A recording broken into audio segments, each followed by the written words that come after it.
Tidligere har vi kigget på vejret i stort perspektiv. Denne gang står vi på landjorden og kigger på skyer.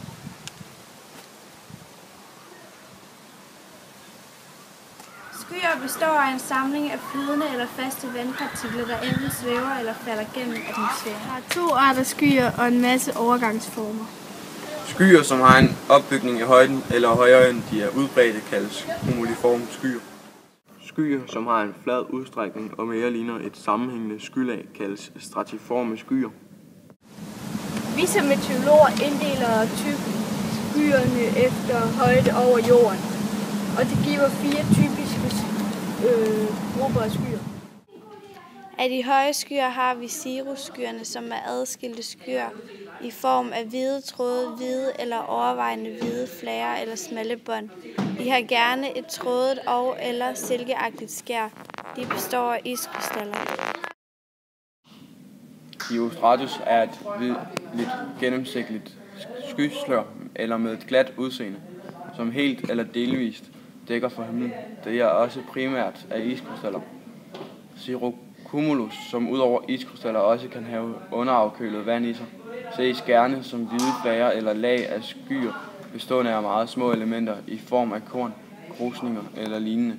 Høje skyer er i 3-10 km højde. Mellemhøje skyer ser vi altostratus som grålige eller blålige togagtige skylag med stribet, trådet eller ensartet udseende, der er helt eller delvis dækker himlen. Solen vil kunne skinne gennem skyens tyndere dele. Altostratus består af iskrystaller og vanddråber og kan være flere kilometer tyk. Altocumulus består primært af vanddråber og ses som hvide og grå flager eller lag, afrundende skymasser, ruller, tråde eller diffuse. De kan også ses som linseformede skyer. Et nimbostratuslag er et skylag, hvis udseende er defekt på grund af mere eller mindre vedvarende regn eller sne, der kommer fra skylaget. Det består af våde regndråber og større regndråber og iskrystaller.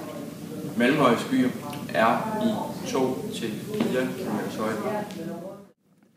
Stratusskyer er lave skyer og ses som et tåget, gråt, ensformet skylag, hvis bund kan ligge langt nok nede til at skjule bakketoppe eller høje bygninger. Når solen kan ses gennem stratus, er dens omrids meget tydeligt. De består som regel af vanddråber.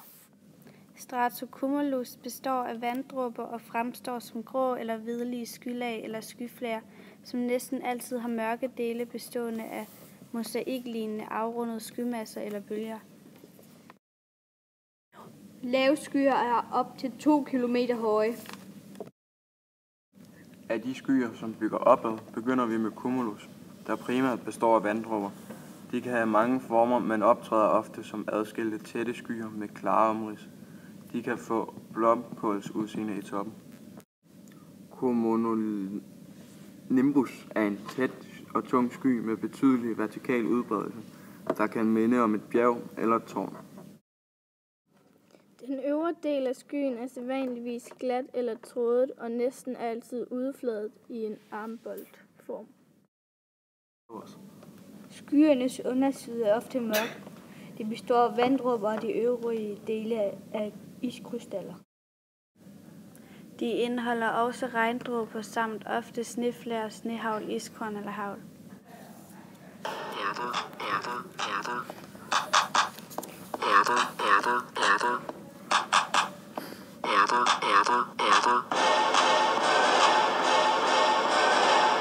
Og den var god.